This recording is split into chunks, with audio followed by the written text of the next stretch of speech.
welcome to the Voice of Retail podcast. My name is Michael LeBlanc, and I am your host. I believe in the power of storytelling to bring the retail industry to life. Each week, I'll bring insights, perspectives, and experiences from some of the retail industry's most innovative and influential voices. This podcast is produced in conjunction with Retail Council of Canada. Kent Allen and Jim Okamura, co-founders of the successful Global eCommerce Leaders Forums and Community, are back on the podcast, sharing their experience and providing us with a timely update on the state of cross-border and global e-commerce, including a view to China, Europe, LATAM, and where retailers and brands should focus when looking for international growth. Let's listen in now. All right, gentlemen, welcome. Welcome to the Voice of Retail podcast. We're here at the big NRF show. Kent and Jim, welcome back to the podcast. You've both been on the podcast several times. How are you doing? Doing well. Great to be back. Great to be back in New York, for the big NRF, show. Yep. We've kind of missed it over the past few years, I think. As we were saying last night, it's so good to see some friends that we haven't in a while. So. Yeah, it's great to see you and see everyone. Kent, how are you doing? I agree with Jim. It's great to be back in New York. We're up top at the overview, looking out at Manhattan, which is a nice new element to the Javits Center. Yeah, that's right. We're in the new North building on the 4th floor. Last time three of us was together was at the show in September here in New York, but we've got another show coming up. Another show coming up in LA. Yep. What's different other than, the obvious? It's in LA. It's different than New York. Well, what's different about this one? And as we go to LA and the West Coast, you mentioned the West Coast community. Talk about that. Yeah, so, a couple things that we've been seeing recently in LA. Certainly, we continue to cover all things that are leading to global D2C growth. Cross-border e-commerce has been a topic of ours since the very beginning. Yeah, that's the central thread through all of this. I mean, that stays consistent. Right, but I think what we're hearing from our community, I'll let Jim talk a little bit about the format, some format tweaks that we're doing, but D2C blew up so much during the pandemic, and so many people had to focus on that as borders were closed and stores were closed, that a lot of people are coming back to their traditional international distribution partners, whether they're owned channels or non-owned channels, franchisees, things like that. So the theme of the event this year is scaling the customer experience, or scaling customer engagement globally, if you will. And part of that scaling is really continuing to talk about what's it take to serve global consumers through the D2C channel. But it's more than just D2C. We're talking, really starting the day off with kind of our executive leaders keynote panel, which really sets the tone for the day. We'll be talking about how brands are working with their international wholesale distribution partners, how they're selling through international marketplaces. So we continue to prioritize and focus on that whole global D2C message, how to enable cross-border e-commerce, but scaling international growth, you have to look at the role of digital throughout all the different channels. So that's probably the biggest what's new, or what's the evolution of the conversation. Okay. Now, I did jump ahead.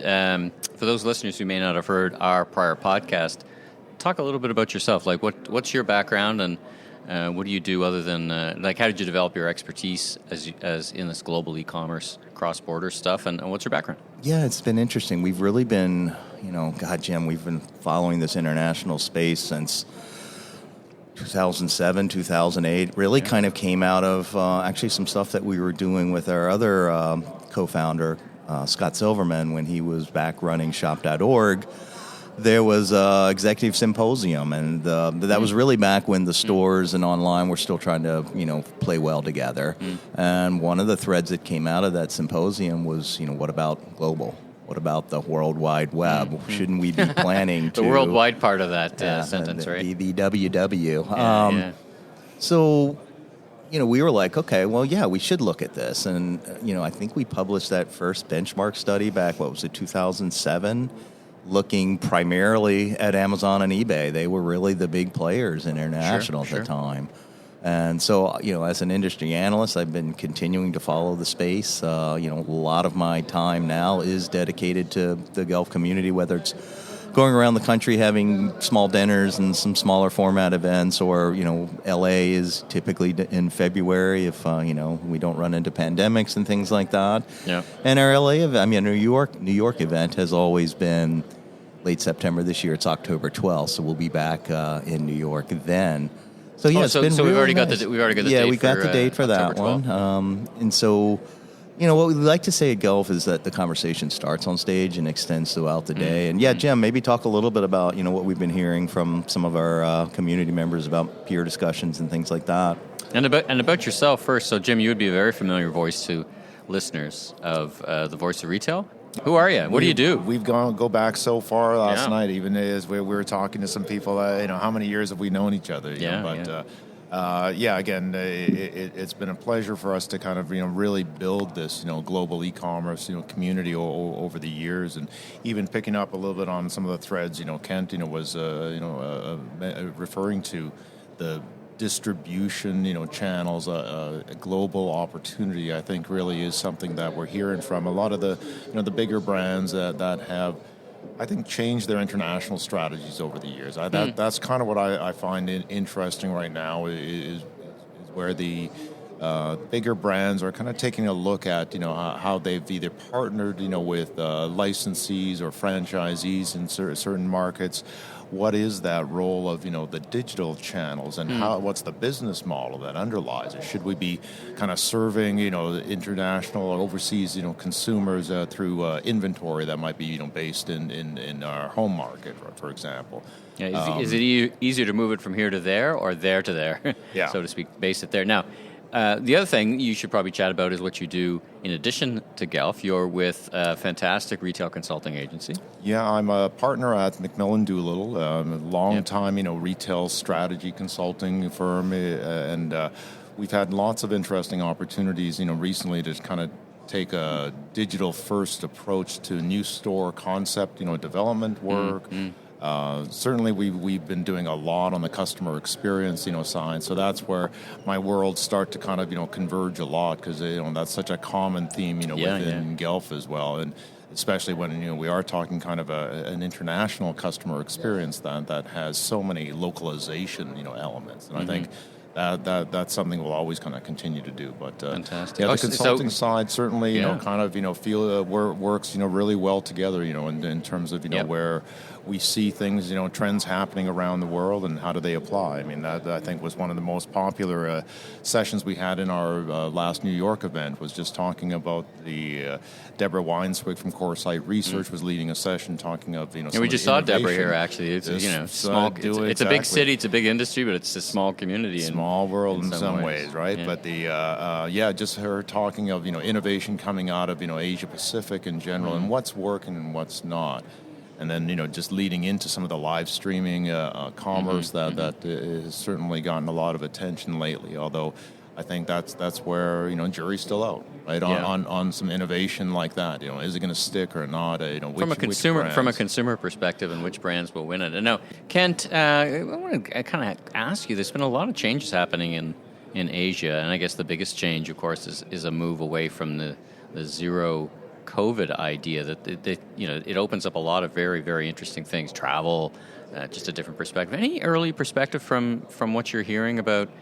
Any reaction from the market and your community around a pretty big change of direction coming out of China? Yeah, it was interesting today. I think saw in the news 3% growth out of China, which is for them very disappointing, very right? low. Yeah, very disappointing. Negative population growth for the first time.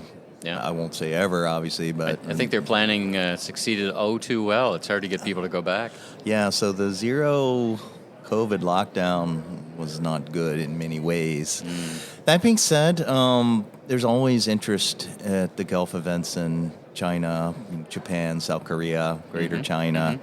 In fact, I think I heard on the floor here last night that Taiwan is in the conversation with some people, which I hadn't heard that much about in recent years. We're looking at what you might call China 3.0 opportunity, which is in large part being illustrated or perhaps has been brought to light with the whole live streaming, live commerce, the live shopping that we saw during the pandemic. So whether that was, the store associates that were live streaming from their stores because the stores were closed, or just what we talked about in New York, actually, as Jim mentioned with Deborah and the Bamboozer folks, what they're seeing. And what I think you're going to hear more about is this idea that this direct-to-consumer live shopping channel is a direct connection to the consumers in China. And that offers a way around some of the walled gardens of the past, if you will. So maybe you're not paying a toll or paying as much to the marketplace operators as you've had to in the past. Certainly, the marketplaces are going to continue to dominate. At the same time, we're seeing the rise of the specialty social sites as well. Again, very influencer-related, influencer-driven, if you will. So, I do feel that there's an opportunity for brands to kind of directly connect, if you will, with consumers in China. So that's probably one of the bigger topics that we're going to be exploring. China 3.0. I like the sound of that. So what are we going to, if we head to, I guess this is a two-part question. One, what are the things top of mind? Because the things that are top of mind with the industry become what's on the stage at Guelph, LA. Right. So let's start talking about give us a sense of the programming for the event, which also, as I said, gives us a sense of, you guys are tuned in. So what are people thinking and wondering about and trying to figure out? Yeah, we talked a little bit about what we're opening up with, which is, kind of an interesting executive leaders campaign. It's really what we're calling scaling global distribution via D2C owned and non-owned channels. That's a mouthful. Yeah, unpack that for someone perhaps not, not native or not in the mix exactly. What do you mean by that? Some of it is just, it's actually a conversation that we started at Gulf 2018 probably. We had done some research with the NRF, in part because we had heard talking to some brands who were, honestly, they were bragging a little bit on their international growth. When you asked some questions, it turned out a lot of it was coming through Amazon. So the question became, well, is Amazon your new, master international distributor? Is that where a lot of your, e-commerce and digital growth is going to come from? And they were like, yeah, it looks that way. There's always a conversation, friend or foe, and I don't think there's an easy answer to that. Yes is the answer, right? Friend and foe. But I think what we heard back then was this idea, like, I'm not sure my traditional wholesale partners, again, whether they're unknown large distributors who are taking containers off of ships and breaking them down into pallets and pushing them out to smaller retailers or chains and things like that. Or we're not really sure if the wholesale retailers, the branded retailers that, buy the B2B shipments and send them out to their stores and franchises and things like that. So the issue that we talked about then was, where's digital? Where's the digital transformation happening with this at this kind of distribution, international wholesale level? And I think largely what we found was that it was mixed. Some distribution partners kind of liked the way things had always been, and they kind of wanted to stay in their lane. And, we enjoyed that stay in the lane conversation quite a bit. Others, especially some in Asia, had quickly shifted to what looked like, they were traditional distributors one day, and then fast forward a month or two, and they're looking like a digital agency. They're selling on marketplaces. They understand content strategies. They understand the power of social. So that's kind of a little bit of the background of the conversation. And then we had, like I mentioned earlier, the big boom in D2C, and now people are realizing it's like, okay, as the traffic kind of comes back to normal growth trajectories, there's plenty of people that are back in the stores, and yet they're looking for more of that digital experience. So that's a big, it's kind of unpacking what we're talking about. We've got, 3 different panelists that are coming at it from, one sells through the franchise model internationally. Another one is more of a D2C brand who has done own channels. And then another one has got a really nice mixture of own channels, D2C, marketplaces. Interesting. Working with service providers. Yep. A lot of the conversation will be around Europe. I mean, that's probably another thing, Jim, that's a little bit different this year. For years it was hard not to talk about China all day at Gulf events, or we could have easily have done it. Particular West Coast event. Especially the West Coast geographically a little closer, right? And so, Europe's kind of where people are looking. Another thing we hear a lot about is 3PL. Well, let's hang on Europe for a little bit. Jim, we had the opportunity to interview Ira Kalish from Deloitte and chief economist yesterday on Remarkable Retail, and we were talking about what's your perspective around Europe. I mean, it's the first land-based conflict we've seen in Europe, and it is a violent conflict that's not going anywhere. I can't imagine that's not going to continue to be disruptive. So how does that all fit? Yeah, it's a really good question, and I really don't know if we know the answer yet. I think it's still very early on. There will be rebuilding, and at some point it will certainly affect how people are shopping. But I think if you look at even like the UK retail sales numbers, you can see how soft things have been, and obviously our own. That feels like an own goal, by the way, if you know that term from football. Right. Yeah, that is somewhat of their own doing, but it is, I think, related to the broader, continent as well, and certainly we hear that from, again, here in New York for the NRF, we've got a really strong European contingent of our colleagues and friends in town. So just kind of hearing, from them, certainly those macro headwinds, as we've kind of been, calling out, are blowing stronger, I'd say, in Europe, right? And so again, I think, but overall, but they got a bit lucky. One of the things I was saying, they got a bit lucky because their weather was fairly mild. They were expecting a very difficult time because of the constraints in energy, but it turned out to be a fairly mild winter so far, and we're already, almost the end of January, so... That will help, and I do think it is going to act as an accelerant, for the digital retail side of things. How so? Explain that. I do, feel like that's going to become just, another convenience channel for consumers to be kind of tapping into. I do feel it's time where cross-border e-commerce is thriving across continental with kind of intra-European kind of transactions. So I think, those were topics, again, we covered at our last New York show. Again, it's not like we're not at all a political podcast, but as you see the impact, it's kind of there's more unity within the European Union than there was pre-invasion almost, right? It is true, and I think, how that might, spill into practical issues that we were talking of.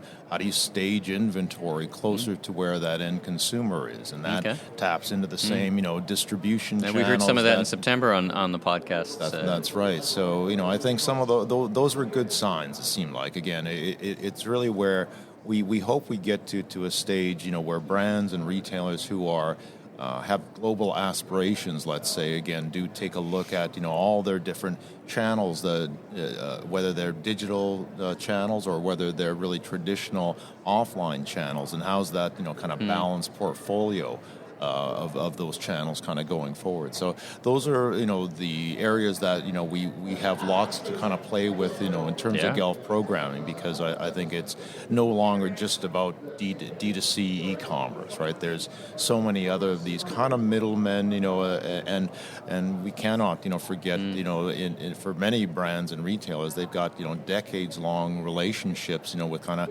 offline distributors and wholesalers. So these are all, just part and parcel of it. I think, but we've definitely heard from a lot of brands who are saying, they're doubling down or recommitting to core markets, and I think, this, we could consider almost an optimization phase, I think, for Europe in general, for at least the more mature brands, selling globally. Europe is super interesting for, it always has been, but, Kent, I'm going to put you on the spot a little bit. I mean, you've got many, many retail brands who have exited Russia, which was a pretty big market.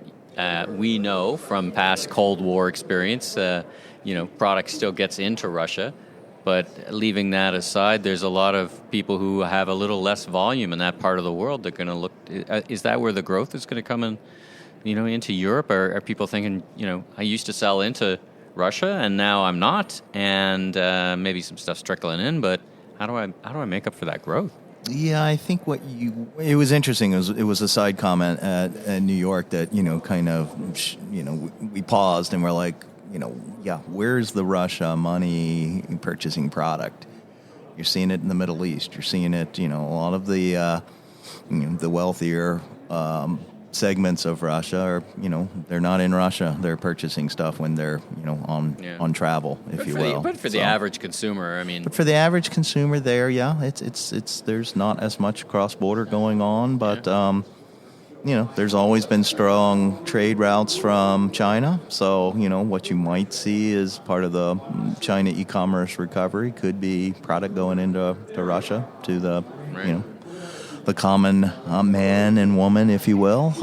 Something we haven't really looked at, but, the bottom line is, we're probably going to see some pretty decent growth in the second half of the year, which is, again, one reason that, it's great to be able to get the community together in LA and, get people up on stage and talk about some of the growth, the successes that people are seeing, and how they're dealing with some of the headwinds that that Jim's talked about and you've talked about as well. What's just in the last couple of minutes? What else can they expect on the stage? What have you? We've got a great fireside. We're opening up in the morning with Michael Relic, who's the co-CEO of PacSun. Again, those guys have done a great job, largely through a lot of their social and influencer and celebrities and things like that. So he'll be sharing some insights on how their global has been driven, through these kind of influencer type channels, and we're starting the afternoon off with what we call a truly classic e-commerce growth story. So Ben, who is one of the senior leaders at True Classic, is going to be joining us to kind of kick off, just share the story. I mean,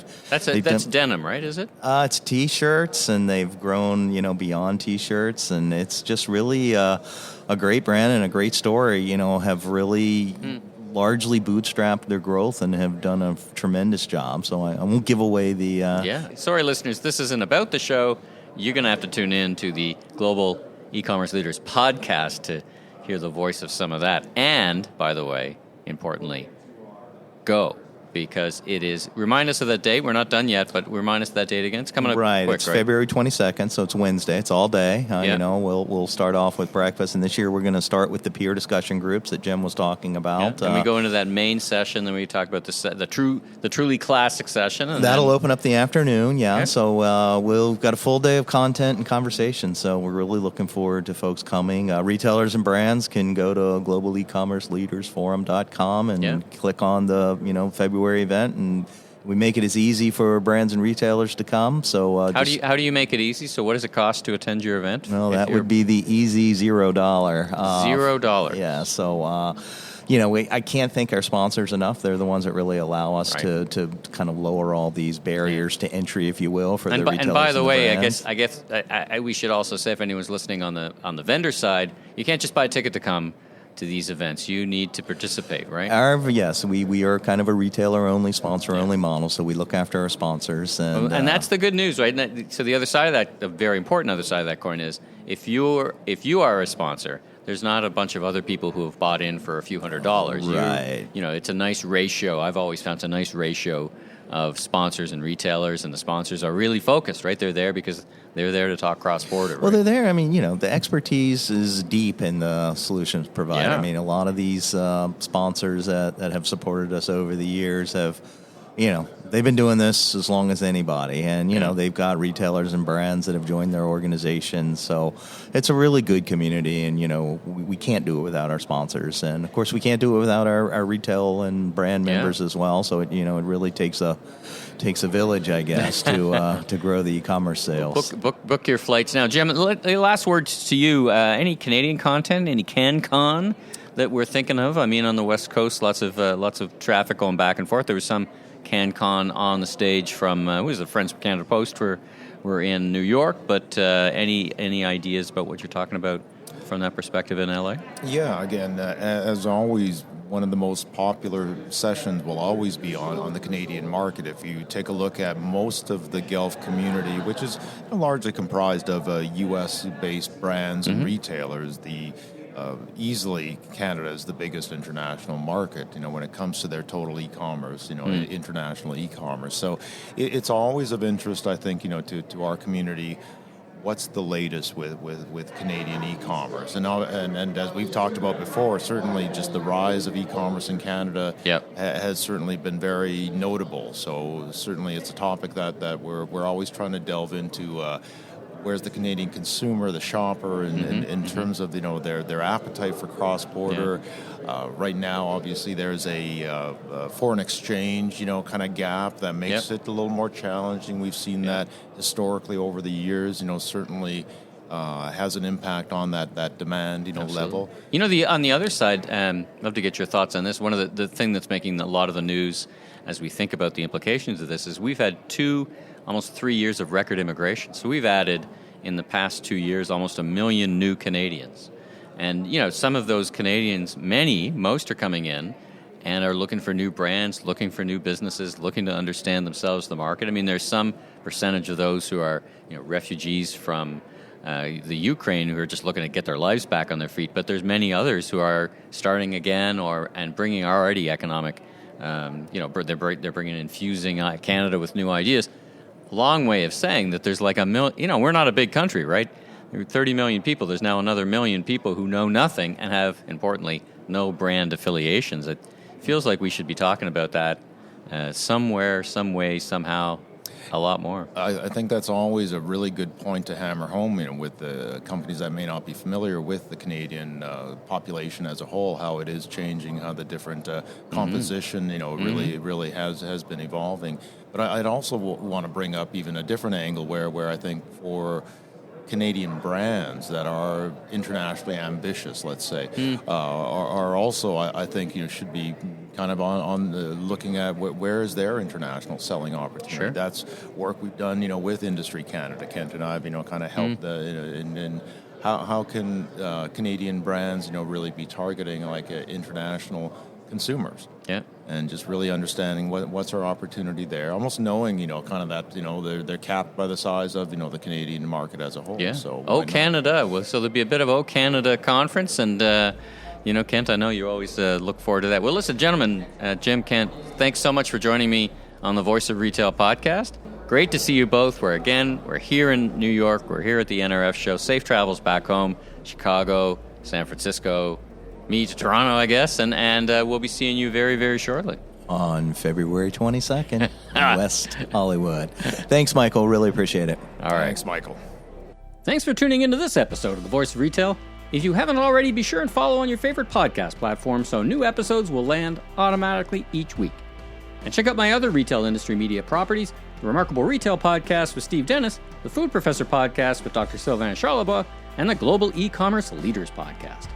Last but not least, if you're into barbecue, check out my YouTube barbecue show, Last Request Barbecue, with new episodes each and every week. I'm your host, Michael LeBlanc, growth consultant, president of ME LeBlanc Company, and Maven Media, and keynote speaker. If you are looking for more content or want to chat, follow me on LinkedIn or visit my website at meleblanc.co. Safe travels, everyone!